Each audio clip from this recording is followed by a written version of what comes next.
very fastly approaching, and hopefully everybody is prepared. And if you're not prepared, it's time to get prepared. And the quicker and the earlier you get prepared, the better off that you are.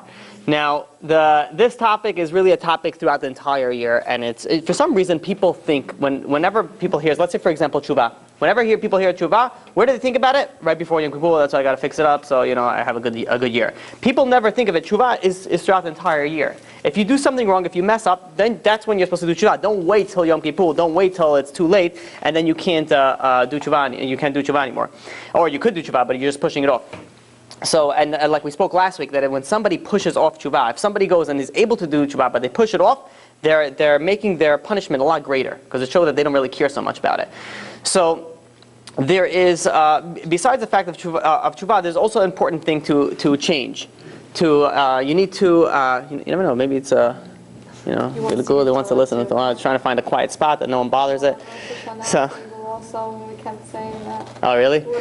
So there is that's. Sorry. It's very easy to be distracted. You ever realize, if everyone was listening, we had a fly, just land over here. Because always, when I'm listening to a class, an order class, and everyone's like, the rabbi's like doing something, and everyone's laughing. I'm like, okay, great. Now I don't know what's going on because so before I was listening, there was a fly there, and the whole shoe was. No, it's not your fault. It's a fly, But it's very interesting. Yeah, I know. It's very interesting because human, the ability to concentrate for long periods of time has I think decreased over the period of time. And that's why I think there was a certain there's a certain program or like social media that came out with the videos only for very few seconds. Vines, right? So vines are only they're only for like 6 or 5 or 6 seconds, 7 seconds.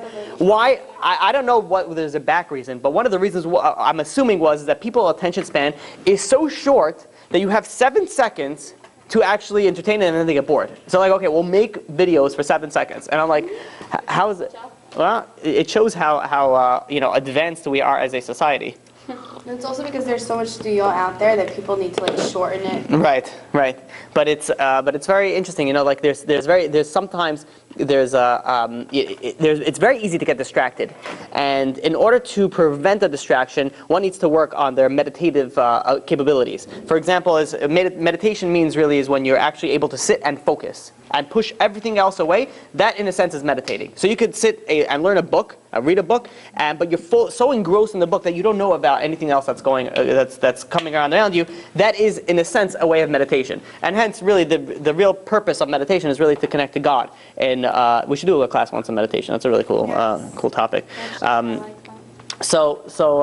in any case, going back to what we're speaking about, there is, it's a time for change. Everybody needs to constantly change. Now, when I'm talking about change, I'm talking about, let's say, character traits. Right? People are either born with certain character traits, or they create certain character traits amongst themselves. There are some people that make themselves stingy. Some people make themselves angry. Some people make themselves happy. And it goes the other way around. Some people make themselves very polite and very kind, and it goes vice versa. So the goal is always to make yourself a better person. Now, what people don't realize is that people don't even think about it. If let's say someone's an angry person and someone's a stingy person, so he's like, okay, fine, I have to deal with it. I know I have to deal with it. They don't realize that is considered a sin. A person has to do teshuvah. A person actually repent on bad character traits, which is very scary and very to think about it. So there is an idea that I'm sorry, even I can't focus on it because it's such a big fly. It's huge. It's unbelievable. Maybe it's pregnant. So yeah, it went away. See, the second that it gets us to interrupt, then it goes away. Then we're going to start learning again. It's going to come right back again. Okay. What? It got self-conscious. Yeah, right. Pregnant. Yeah. Okay.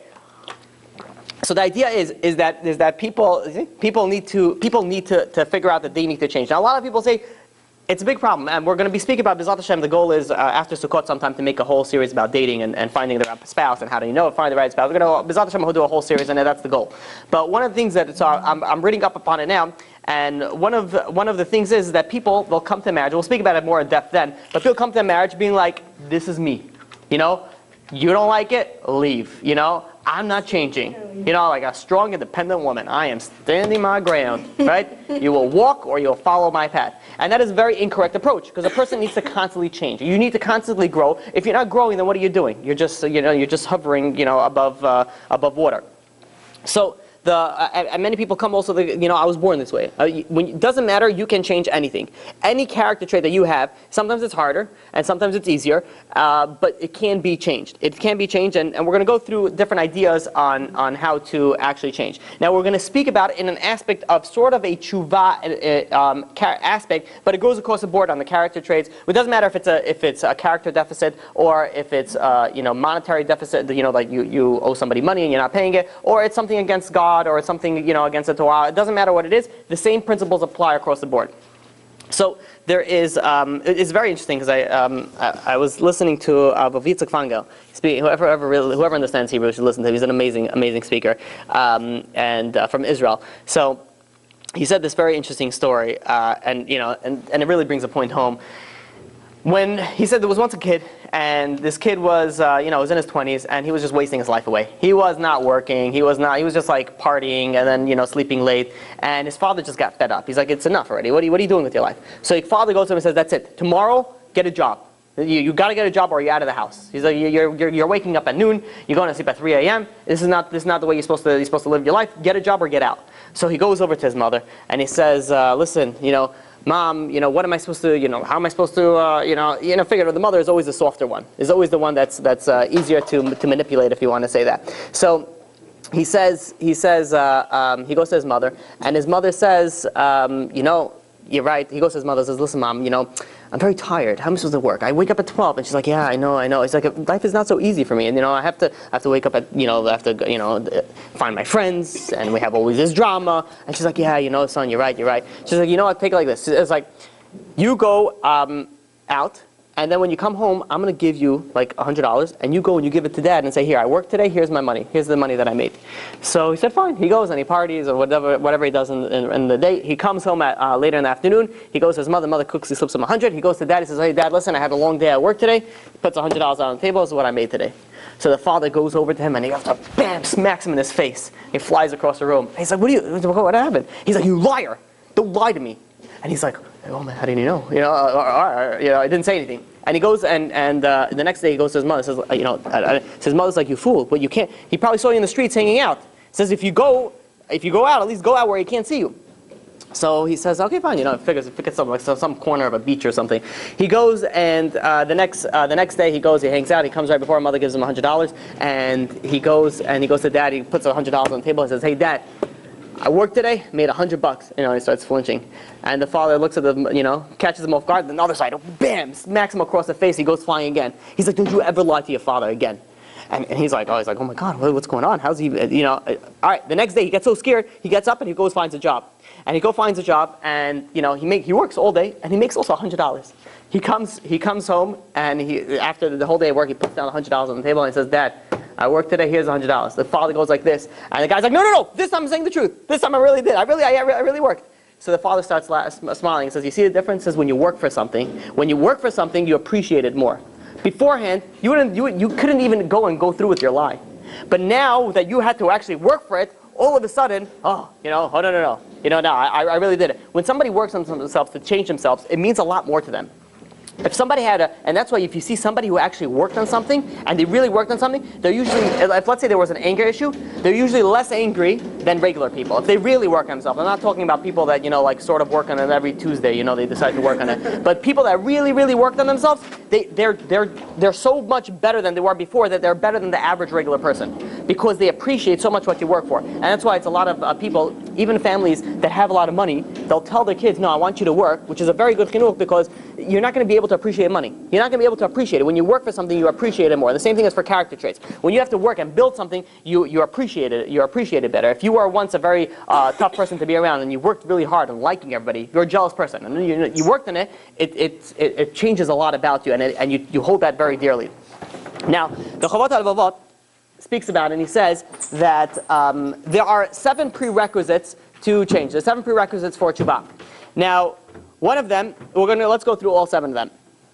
So, Baruch Hashem, a lot of concentration today we have. So, there is, number 1 is the person has to know 100% that he did something wrong. If a person doesn't think that they did anything wrong, then they won't really change per se. They're not gonna, they're not gonna, they're like, all right, it's not so bad, or it's, not as bad as I thought it was. But if a person knows that it's a disgraceful act, then he's gonna do some serious changing, some serious teshuvah. It says in the pasuk in Tehillim, chapter 51, verse 5, it says, Ki pashai ani eda v'chatasi negdi tamid. Ki pashai ani eda. I know my pashai, I know my transgressions. When you know your transgressions, you have a much stronger ability to actually go and do teshuvah. I think this is a thing in, I don't know if it's an AA or something like that, but you have to, one of the first processes is admitting that you have a problem. I think that's AA. No one has to be like, yeah, it's AA. Feeling?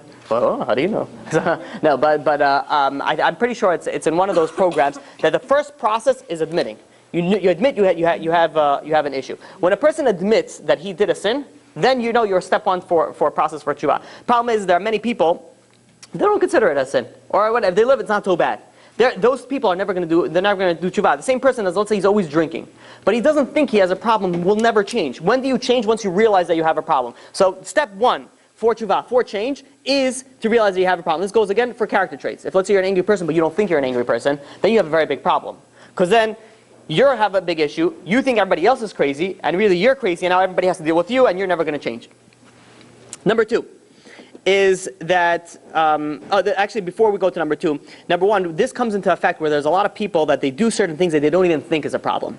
An example, let's say for a man, he's supposed to learn Torah, and if he has free time, he has to learn Torah. If he doesn't learn Torah, it's called bitul Torah, and he gets punished for that. You need to sit and learn Torah. But he thinks, okay, what's the big deal? I want to, so I spend one Sunday for like 16 hours playing video games. Well, guys, I work very hard. I got to chill out. I got to relax. They spend the whole time just relaxing with video games, hours and hours on end.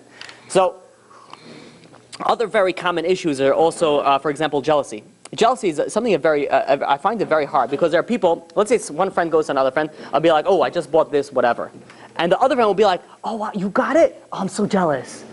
And the other friend feels so good. My friend's jealous. I feel, I got it. I'm like, what's going on over here? How does this even work? You have somebody who, that you feel good when somebody else is jealous, and they're not even embarrassed that they're jealous. They'll tell you, oh yeah, I'm so jealous. I can't believe they did that. It always bothered me that hearing that, and I'm like, I don't understand why. What does that mean that you're so jealous? That's such a bad thing. It's just like saying, like every time, oh, I'm such a stingy person. Like, why are you announcing your sins and faults to everybody else? Why are you announcing your jealousy to everybody else? People don't think that it's a problem.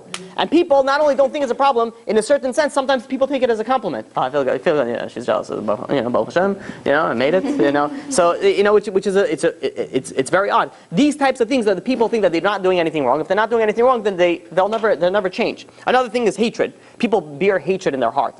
So much hatred. You hear what people say about other people. Oh my gosh, you think, people are good people outside, but inside when they open up, oh, I hate it. Oh, this person, terrible. Oof, you don't even know the bad about that person. I'll forget about it. I was speaking to somebody recently.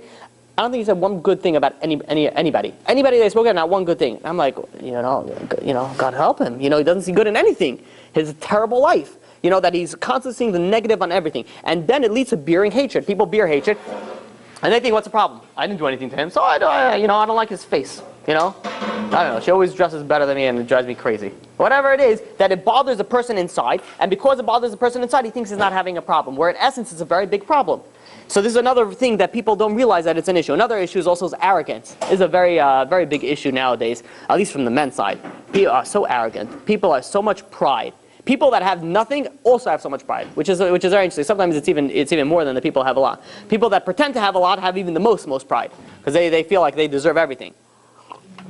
But again, they don't think that it's an issue. Okay, let's move on to number two. The next prerequisite. Let's call it prerequisites for repentance/change. Number two is that a person has to understand the seriousness, the gravity of either the sin or the character trait. Which means is if it's not clear to him that it's so bad, then it's not going to change. Besides, he could know that, okay, I know it's wrong, but whatever.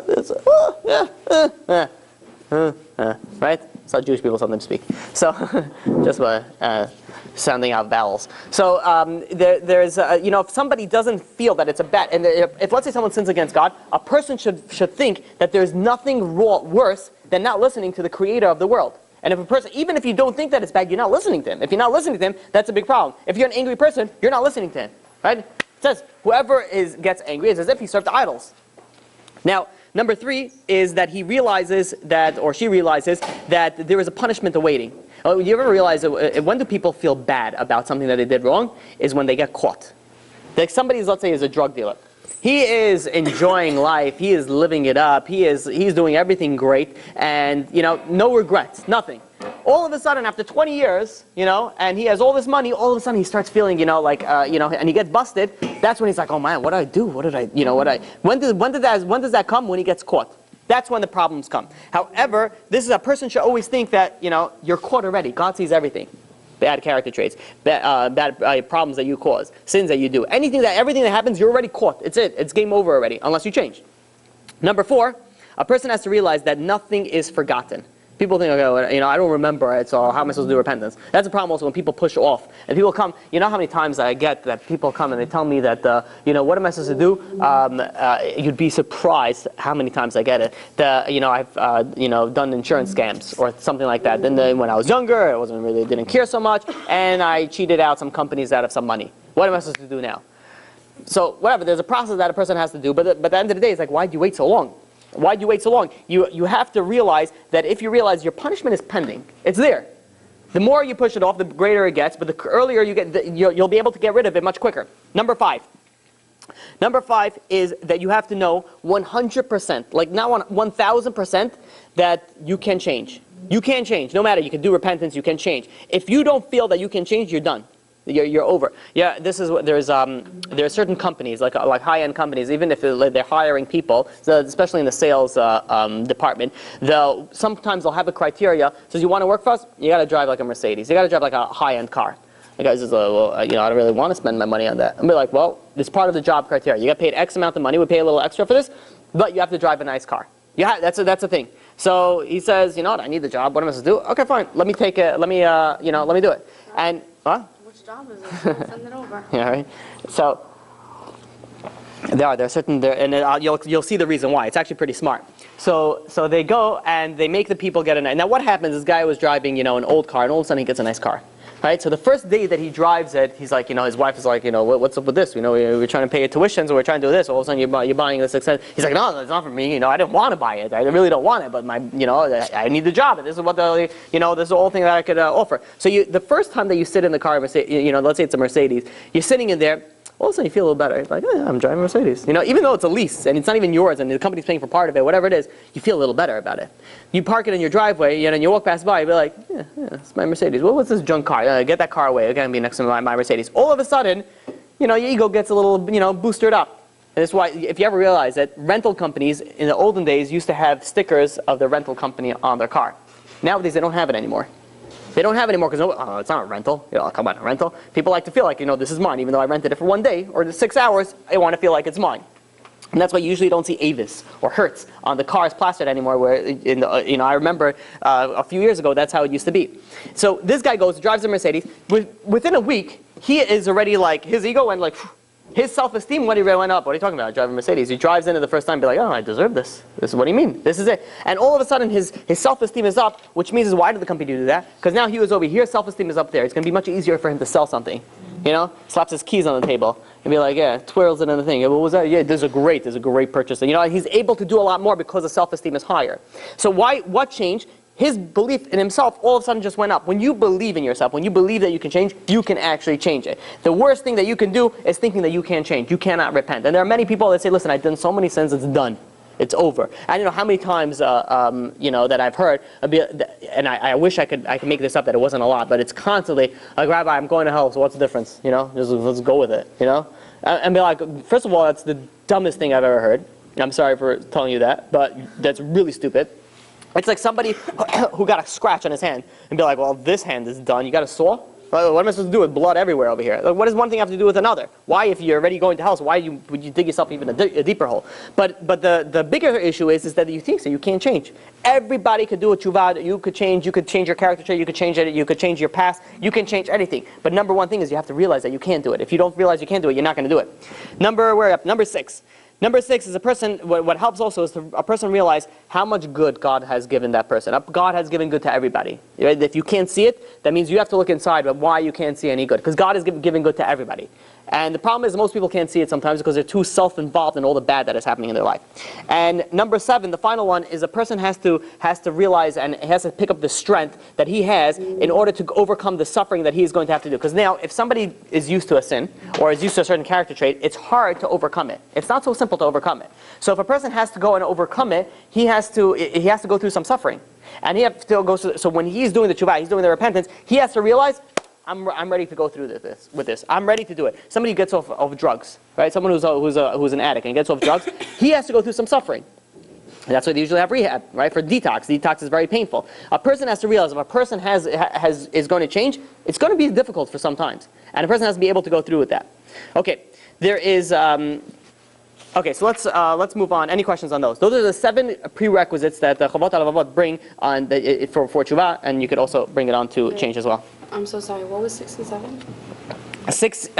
Number 7 is that you will be able to bear the suffering, which means is the suffering that you have to. It's hard for you to stop doing what you're doing or to start doing what you didn't do. And number 6 is to always do a spiritual accounting of how much good God has done for you. Now, it says that the Rambam in Teshuvah speaks about it. It says that each person has a scale, right? On one side he has merits, on one side he has sins. If the sins exceeds the merits, then he is signed immediately for death, right? And if his merits exceeds his sins, then he's signed immediately for life. And I heard an interesting understanding that. What does that mean? You see many sinners that they live out their life, and you see many righteous people that they die out. And I heard a very interesting interpretation that you look at these people, it's not specifically talking about if you're going to live or die per se. In essence it is. But per se it's talking about how you live life. There are many people that are alive but they're dead inside. They're dead. And I know actually quite a few of these types of people. They're done. And some of them just want to end it. They don't want. Some of them don't. And some of them just are going through so much whatever that it's done. Their life is over.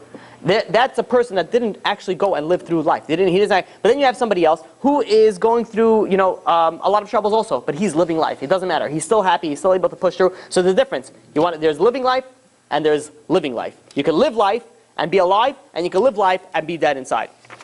There's also something very interesting and this is such an important idea in Judaism is it says that you have the book of death and the book of life open in front of you, in front of God, right? And God judges for the dead and for the living. Now the obvious question, I think we spoke about this briefly at once, is all right. We know about the people that are alive. That's why they have to get judged, and that's why they have to But what are the people that are dead?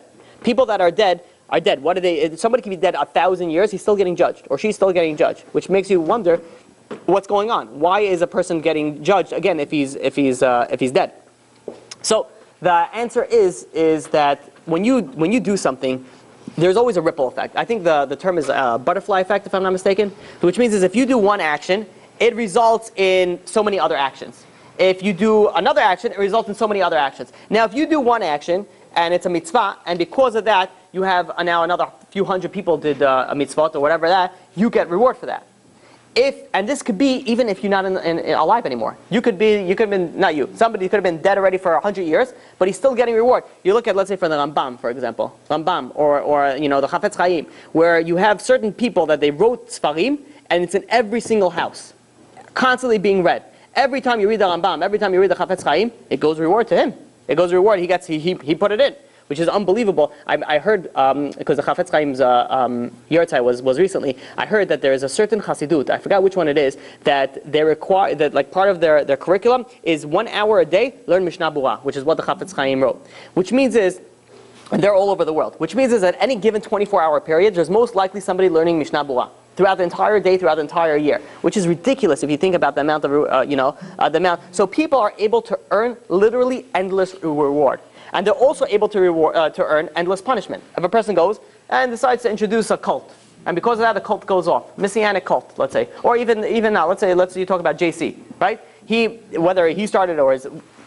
For generations and generations, constantly, so many people are sinning, and it's all going to that person. That's why the dead are also getting judged. The dead are also getting judged. So if you're smart, this is why a lot of people, they're smart, they look at it, what do they go into? They go into kiruv. Why do they go into kiruv? Because this is the biggest money-making business, not money as in dollar signs, but in the next world money-making business. It's going to bring you the biggest reward. Why? Because if you help one person come bring back Teshuvah, then that person goes and now he's religious or she's religious. Now they're going to have children. They're going to be religious. And it goes for generations to come. So it spreads like wildfire. This is also why, with social media, it's so easy now. You send one shiur to, let's say, a group, and let's say, you have 100 people in the group, so let's say 20 people watch it, or listen to it, or hear it, all your reward. Right? There are many people that they vote. I was actually speaking to somebody not too long ago. What does he do? He learns for a few hours a day, and the rest of the day he does kiruv on all these social media things. And he works with different rabbis, and he does this, he donates his time, constantly just, helping spread the Torah, which is unbelievable. He's getting an unbelievable amount of reward. He's capitalizing it, very smart. So now, there is, okay. There's also something very important, and I want to go through a few more points on the Rambam's Teshuvah, and then we're going to go into back into the character traits. The Rambam says that, let's say somebody goes and he regrets all the good that he did. He was living life, the way of the Torah. And then what happens is, let's say he's 50 years old. He decides he's going to learn all day. He's going to learn all day, and for 30 years, 40 years, he's sitting and learning all day. And meanwhile, his friends from high school, he meets up with them, and he sees this guy, he doesn't keep Torah, doesn't keep Shomel Torah mitzvot, and he's a nice, bald, shiny head, but his wife is a 20-year-old model, and he's sitting there driving all these sports cars, constantly going on vacation. He's thinking, this is my friend. He wanted to go into business with me. He says, imagine I would have gone into business with him. He says, why did I waste all my years learning Torah? Why did I waste all that time? Imagine I could have done that. If the person goes and regrets all the good that he has done, or she has done, you lose it. It's done. You lost it. Everything. To a certain extent. Does it have to be like you have to say it? Or if it's a fleeting thought never counts as a thought. Even if, let's say somebody goes and somebody's collecting charity, and you're thinking, they tell you a really sad story, and then you're like, oh my God, I want to give $1,000 in your mind. And then, he's going around collecting closer and closer, and you're like, what, am I crazy? $1,000? This guy doesn't deserve $1,000. $500 is enough. Right? And then he's still collecting. He didn't get up to you and be like, if I didn't have $500 when I gave him a check, a credit card, maybe you know what? $100. That's going to be good. And it's constantly going through your mind, a fleeting thought, and by the time he comes to you, give him $1. Right? And then you get upset that he didn't say thank you. Right? And then, but that's not a problem. When is it a problem? Is the problem because it's a constantly fleeting thoughts. Okay, give him 5,000. You have 500, 100. And you keep on changing in your mind. It's not considered like you already, made a decision. When is it considered made a decision? If you made a decision in your mind, or you said it out loud, which means you're like, no, okay, I'm 100% going to give him $5. That's what and you're focusing. Not like you're bouncing back and forth. There's sometimes that fleeting thoughts come through a person's mind, and and some people are a little psychotic, and there's some crazy thoughts. And some people are normal and have psychotic thoughts sometimes, which is not out of the ordinary. People get really scared, be like, I don't know why I have these weird thoughts. Just come down, I push it away. I don't know what's going on. I see a knife and I just want to I have to put it off. I don't know what's going on. People tell me very interesting things. So, but the idea is it's fleeting thoughts. Fleeting thoughts don't necessarily count in this matter. It only counts when you make a decision, when you decide it. So make a decision and then in turn have an action coming from that decision. For this one, you don't have to. In this thing, you could just have 100% regret. I'm talking about 100% regret. That's enough. You don't have to have an action. How do you know if it's 100%? If it's in your mind, you're like, oh, I should have just become like them, and you're thinking it, and so you know if that's. If it's it's like if you would do it over again, you would do it completely different. You wouldn't even go into that, and you wouldn't. You're filled with regret, as if you're like doing Teshuvah on the mitzvot that you did, the opposite, right? So if a person goes and regrets, let's say this is a good example. There are people that go to Israel, let's say for 2 years or 3 years, especially the boys, to learn, and then they're thinking, what I wasted time. I could have been like halfway through college. And they really regret it and be like, I can't believe I was such an idiot. Why did I go and waste time learning Torah? I could have done all this thing. They lose their reward, which is, how does it work that way? Because it works the same way with Teshuvah. If you think about it, Teshuvah is, you did a sin, you'd be like, oh my God, I feel so bad, I regret about it. So it erases. It's an equal world. It's equal balance. So there's also something very interesting. This is the part I want to focus on. The Rambam says that a person should always look at himself as he's 50-50. You're 50-50, and if you do a mitzvah, you're going to be a righteous. If you do averah, you're going to do a wicked. So, example, you're unlike you have mitzvot and you have sins. By the way, this is not by quantity; it's by quality. of the mitzvot and the sins. For example, is a person could have, a person could done, many sins, but then one great mitzvah, and that will outweigh all the other sins. A person could have done many mitzvot, but then mass murder. So obviously, it's gonna balance out not by quote a 1 for 1, but in terms of weight and how much it's worth. Now, if a person should always look at this, is such an important. This will help you in life so much if you are able to internalize this. You always think of yourself as 50-50, which means that you do one thing, you make one bracha, that's it, you're already a tzaddik. You miss the bracha, that's it, you're a rasha. Every single option is just like that, and more than that, the Rambam goes. He says the entire world is 50-50. And everything boils down to your next action. What are you going to do? Because the world is also judged in that way. If you do something good, the entire world all of a sudden gets into merits. It's decreed for a good year. If you do something bad, the entire world is going to do that. Now, I want to explain that. I want to share with you, first of all, very interesting. I saw Chacham Avadia Yosef. I saw a video clip recently of him when he was younger, and he was saying over this. He was speaking over about this, and so he said, there was once somebody who came over to a rabbi, and he tells Rabbi, says, Rabbi, tell me, says, am I tzaddik or rasha? Am I righteous or wicked? So the rabbi says, you're 50-50. Go do one thing, and then you'll be a tzaddik. So the guy says, really, one thing? That's all I have to do, and I'll be a tzaddik? So the guy says, one thing, and you'll be a tzaddik. So the guy says, okay. He goes. He takes a Gemara, he goes to the Bet Midrash, and he starts opening up and he starts learning. For 1 hour straight, non-stop, he's sweating with the learning. He finishes, he doesn't even an hour, crazy. Closes the Gemara, runs back to the tzaddik. He says, tzaddik, chacham. He says, tell me. He says, I just learned for 1 hour. Tell me. So now I'm a tzaddik, right? So the rabbi says, to be honest, no, now you're 50-50. Before, I can't tell you, you're a little bit below. But now that you learned, you're 50. Do one more thing, and then you're a tzaddik.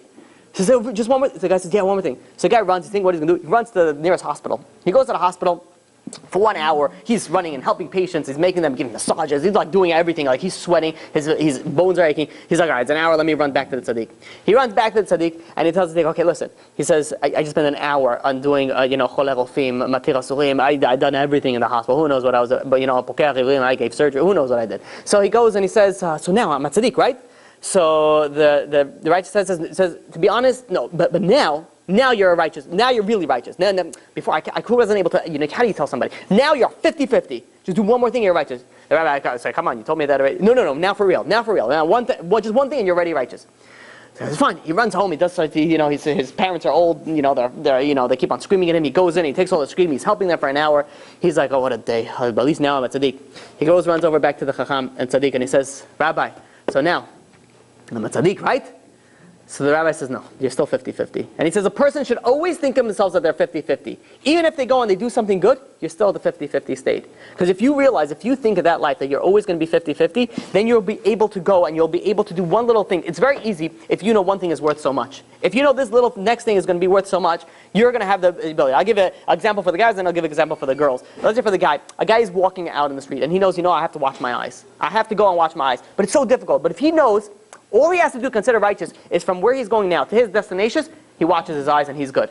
And then he knows that he's a tzaddik. It'll be much easier to accomplish. Let's say a girl, I don't know, she wants to, she has two options. She wants to say Tehillim, or she wants to go and watch a movie.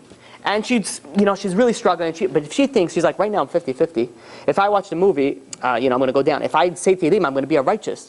So it's much easier to push yourself, to change yourself, when you're at the 50-50 state. Says the Rambam, a person should always think of himself as 50-50. Now, I want to explain, what does that mean? I said that, the whole world, consider you are like 50-50, and your actions is based on the whole world. Which means is whatever you do is going to be the resulting action of the entire world. Now listen to me for the next few minutes. You have to I'll make it short, but you have to stay with me for a little bit. There is in Bereshit. It says in chapter 1 verse 26. It says Vayomer Elokim Naaseh Adam. God said, "Let us make man." And the obvious question that everyone asks is, what does it mean us? It should have said, and Moshe asked this. Moshe Rabbeinu, he says, "Easeh Adam." He says, why did you write? God said, "Let us make man." When Moshe was writing his Torah, he says, this is going to cause people to think there's more than one God. What's let's? Let us. What's let us? It should be, I'm going to make man. What is Naaseh Adam? Says you got the question? Clear? Says the Arizal. Arizal said, he says, no. He says, God wanted the entire creation, all of the universe, to participate, to donate a piece of themselves into creating man. Which means that man has a piece of everything, and we could see that inside. How does man have a piece of angels, for example? A man has a piece of angels because he has knowledge, more like angels. Animals don't have knowledge. Plants, we have the ability of knowledge. We have the ability to go above and beyond what other creations do not. What do we have creation of God? There's one thing that humans and God, well, there's many, but I'm saying that share in common that nothing else, not even angels share, and that is free will. We're the only creation that has free will, and God is also the only one that has free will. That in a sense, I know we can't, whatever. But so we are, in a sense, have everything in the whole entire creation is in us. The whole entire creation. This is why, if you realize, there's a pasuk in Bereshit, chapter 1, verse 31. It says, "Vayar Elokim et kol asher asa, v'hinei tov me'od." He says, and God saw all, after the creation, after he finished the creation, he looks at everything, and he says, you know what? I see it's very good. Tov me'od. The obvious question is, what's the me'od? What's the extra part of the me'od? It could have just been tov. Everything I see is really good. Why does it have to be tov me'od? Very good. If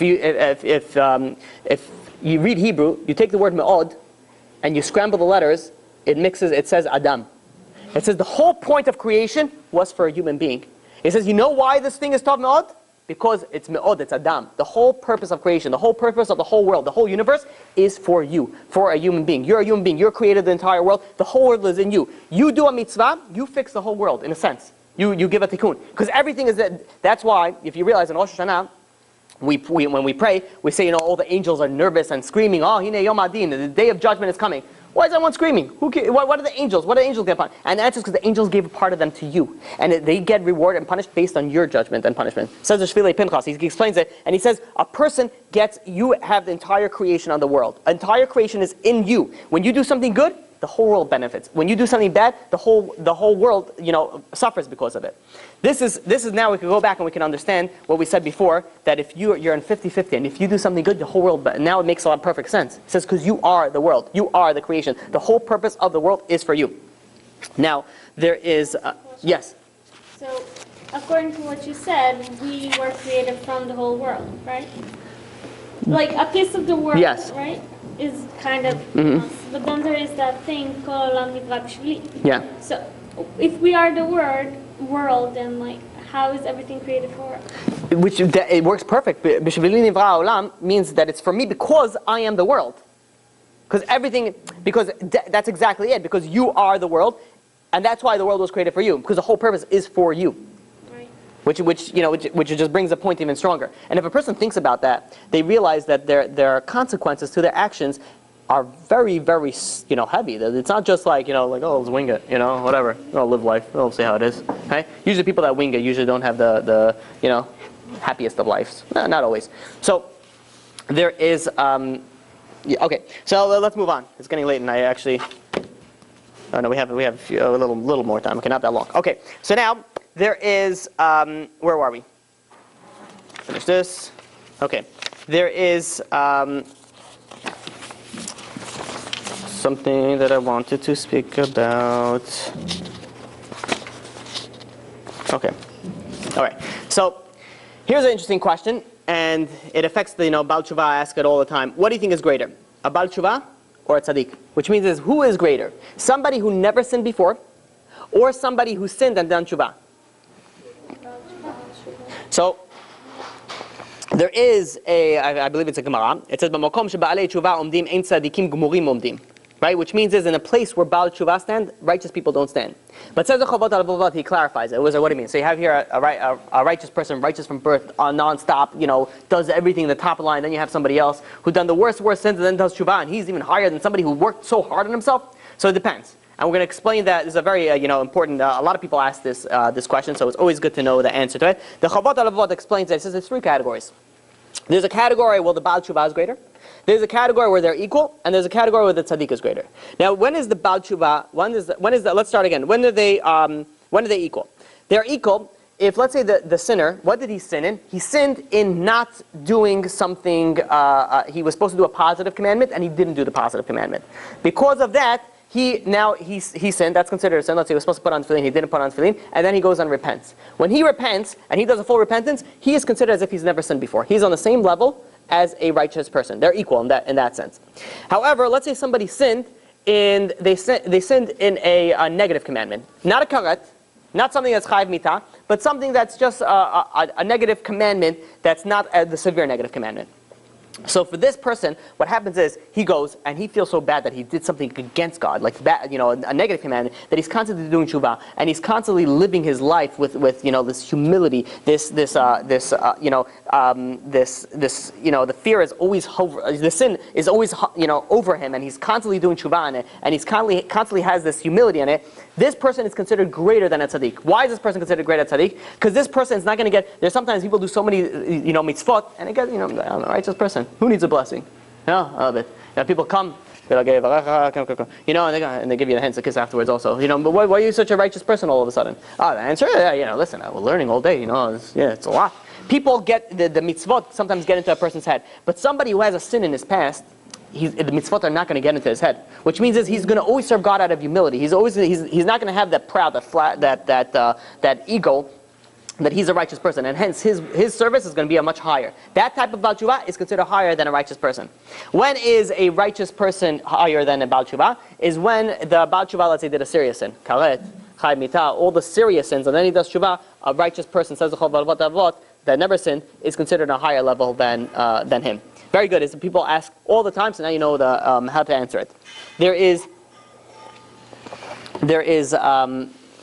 it's very interesting when you think about like when people go and they change and they want to become better, and it's like people are like yo-yos. You realize? And they say I read the story in Rabbi Perquisites' book on stories. He brings it from Rabbi Shushan, and he writes it down his story. And he says there was once a guy that in Israel he used to collect money.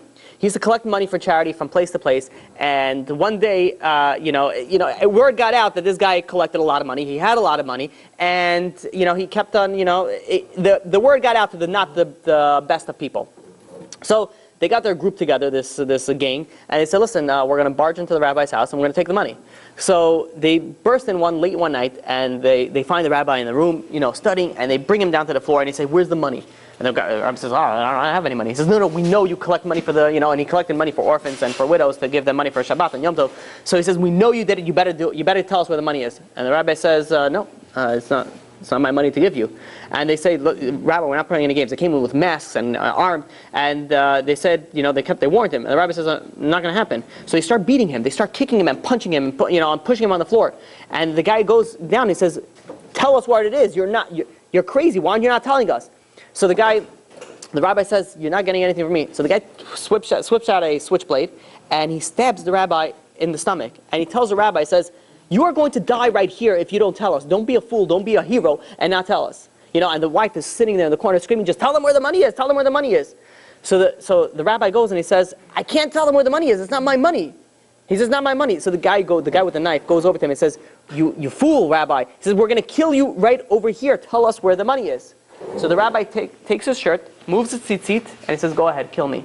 He says, if you want to kill me, kill me. He says, this is not my money. Why? If I'm going to give you this money, what are the orphans and the widows going to have for Shabbat and Yom Tov?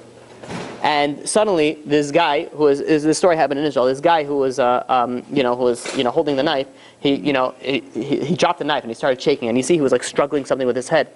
And the other guys behind him were like, just finish him already. We already did too much damage. You got to finish it. Finish the job. So the guy turns around, the guy with that stabbed the rabbi, and says, what are you, crazy? He says, the guy's at tzaddik. And he starts, he's like, how do I, and he's like literally going crazy. And the guys are like, well, our partner just like, when they just jumped out the window and they ran away.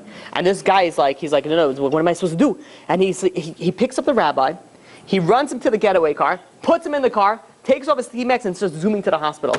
And he's running, and he's rabbi's like, how, I never met someone so righteous as you. And he starts crying the entire ride, this robber. He's crying the entire ride. He's like, I can't believe it. He says, I've never met someone like you. He zooms into the hospital, he takes the rabbi out, and he runs with the bloody rabbi, the rabbi bleeding out of his stomach, into the hospital. Says, this guy's dying right now. They put him on the thing and they start wheeling him. As they're wheeling him, the guy goes with the rabbi, bloodshot eyes, constantly, crying nonstop, and he holds the rabbi's hand and he says, Rabbi, I beg of you, please forgive me. Please, I'm begging you. I did not know you were such a, I did not know there were people like you existed. I'm begging you, please exist me. Please forgive me. So the rabbi looks at him and says, I see that you're doing teshuvah on what you did. You really feel bad about it. He says, don't worry about it. Everything's forgiven. And the robber ran, never to be seen again. This, in a sense, you think, well, this guy's crazy. He's a flip-flopper. He stabs the guy, then he cries to him, brings him, what's going on? But in essence, we're just like that. We're just like that. We do a problem, then we go to God. I'm sorry, God, for all these sins that I did. And then tomorrow you do the same thing. You're flip-flopping back and forth. And yet it's still considered good. Can you imagine that? And just like the rabbi, God says, forgiven. Machalach, machalach, machalach. You're done. Don't worry about it. You're good. If you ever realize that it's a crazy situation that we have. It's an unbelievable ability that we have, and people don't capitalize that. People don't realize that we have the ability to change. You're struggling through something in your character traits. You have an anger. You can change. Do it. You have the ability to do it. You have the ability to change. You have the ability to flip flop as much as you want, but flip to the right side. There are many. Okay. Well, a few minutes we'll be done. There are many things that it's a little difficult to actually do teshuvah on, and it's actually difficult to change. When is it difficult to change? Sometimes it becomes a habit. Things that become habitual is very, very difficult to actually change because you're used to it, and if you're used to it, it's tough. It's tough to change when you're used to something. That is why, if you ever realize, older singles that they're older and they're not married yet, it's more difficult for them to get married because they're set in their ways. They're set living in a certain life. If a person gets married young, they sort of they grow together. But if they get, their 40s or their 50s, it's very difficult for them to work together because they're used to their own private life. And once you get used to something, it's very, very difficult to change. So what do you do if, let's say, you're in that situation? If you're in that situation, says the Chavot al-Vavot, it doesn't matter, you could still do it. If you show God you're really sincere about changing, even though you think it's impossible, it's not going to happen. If you're really sincere about it, you start the process, you're going to see a lot of siyata d'shmaya. God is going to help you a lot. You're going to be able to accomplish everything. You're going to be able to accomplish. You don't have, let's say, a good shalom bayit. You're not working, well with your spouse. You have the ability to do that, to change. You show God that you are trying a little bit, God's going to take you the rest of the way. God's going to take you the rest of the way. God's going to help you in that. That's also an unbelievable. Yet I don't think people realize how awesome the Torah and God is. I don't think people realize how amazing it is that you could go against Him, and not only is He not upset, the second that you just start being it, He'll help you out. Be like, oh no, it's okay, don't worry about it. I just want you to, I'll help you out. I'll help you whatever it is that you need. All you got to do is just take the first few steps. There is also a lot of times that people, when they sin against other people, their ego gets in the way, and they don't really try to resolve it. They push it off, and then they forget about it.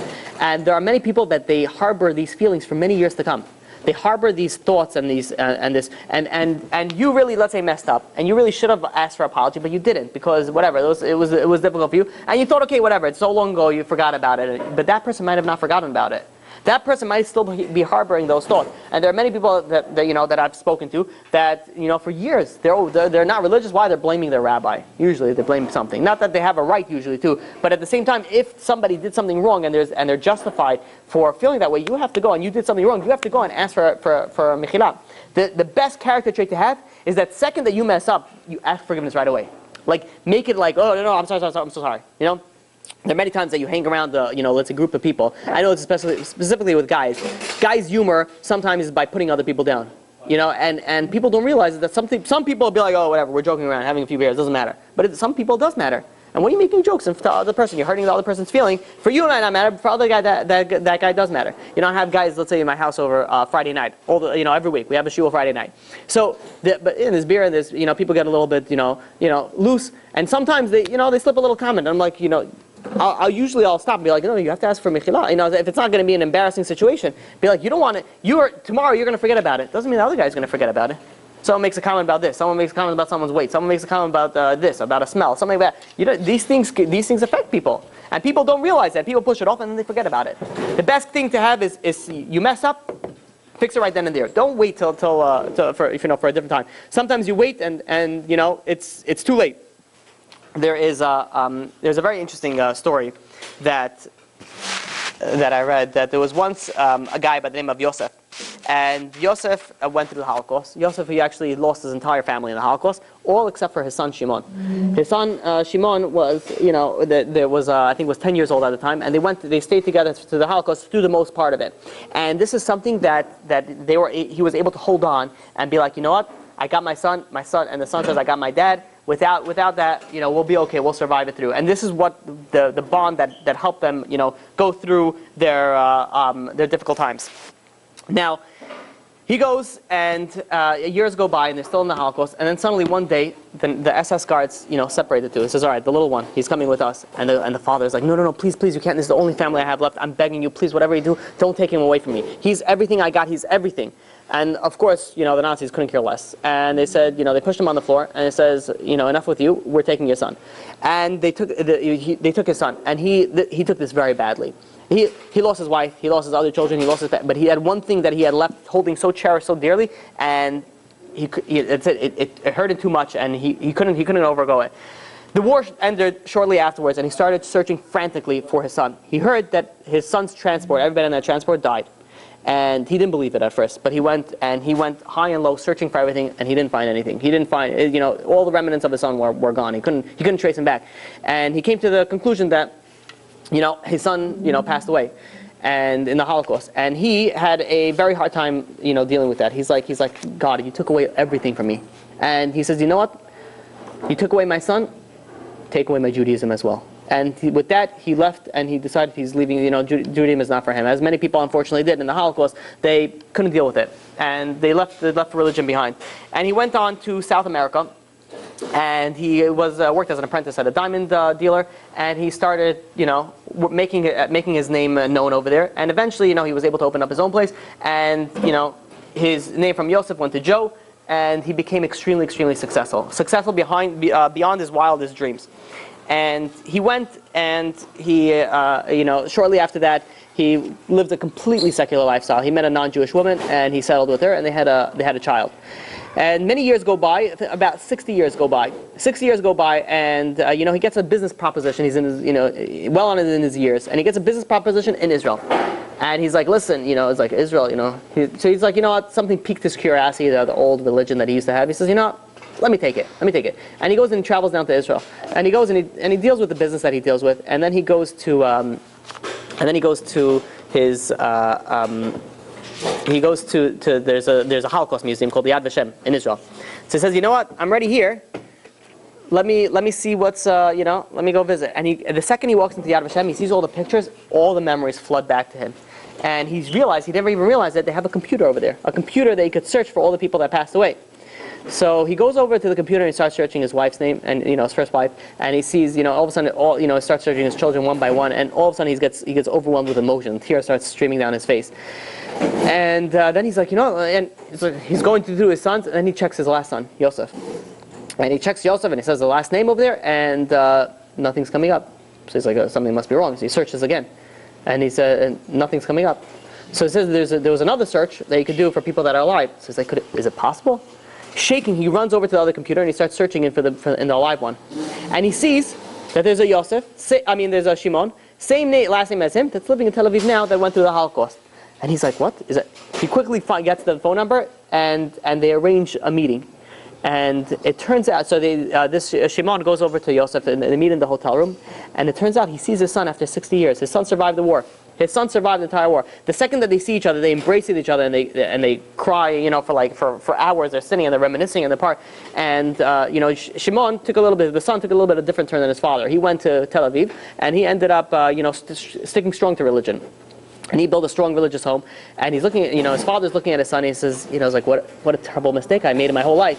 He says, "I only left religion because I thought my son was not here anymore. And all essence, he was alive and safe." And then he starts rethinking about I have a non-Jewish son. I'm living a non-secular life, and it starts really bothering him. And so he says, the only thing that he could do with this, he's well on his ears. He says, he's going to come clean to his wife in South America. So he flies back, and he says, "Listen, I guys need to tell you something." He says, "I'm Jewish, and I have a Jewish son." And he says, "I'm going to rewrite my will. It's half going to go to my my other son. His name was John, and the other half is going to go to Shimon, my Jewish son." So they rewrite the will. They keep up over the phone, the son and the father, for a few weeks, and then shortly after the meeting, a few weeks after he met his son, after 60 years, he returned his soul to his maker. The father left this world. And the lawyer calls the son and says, listen, you have to come down. You have the lawyer, the paperwork, the inheritance, and your father's funeral. And he says, yeah, I'm coming right down. He flies right down to South America, and his half-brother, John, picks him up from the airport. And, they're talking and they say, listen, Dad left, $30 million, and we're splitting in half and half. It's $50 million for me, $50 million for you. And they were talking about other things. And he says, John, the son says, don't worry about it. I got the funeral. Everything is taken care of. It'll be in a few days. So Shimon is like, what, a few days? Because the law, according to the Judaism, is that you got to bury right away. He says, what a few days? What are we waiting for? Let's get the funeral fast. You have to bury him as fast as possible. He says, no, listen. He says, the church was booked. He says, we couldn't get a priest until, recently. And the guy's like going crazy. A priest? My father's Jewish. He's like, what do you mean you're getting a priest and putting him in a church? And he says, listen, whether your father, Dad was, Jewish per se, but he lived a non-Jewish life. And this is how he wanted, this is how he lived his life, this is how he's going to be buried. He says, he says, what are you, crazy? He says, no, we can't do that. And the guy says, listen, you just walked into our lives now. He says, it's been 60 years, it's just been me and our father. We're taking care of it, and this is how it's going to be. This guy Shimon is saying, what am I going to do? It's like he's like, so he starts calling. He calls lawyers. He's like, what am I? I can't do it. He calls Israel. Israel sets him up with a law firm in South America, and he brings his half brother to court. And the judge over there, the non-Jewish judge, what is he going to be like? Okay, yeah, he's really Jewish, and he doesn't know the thing.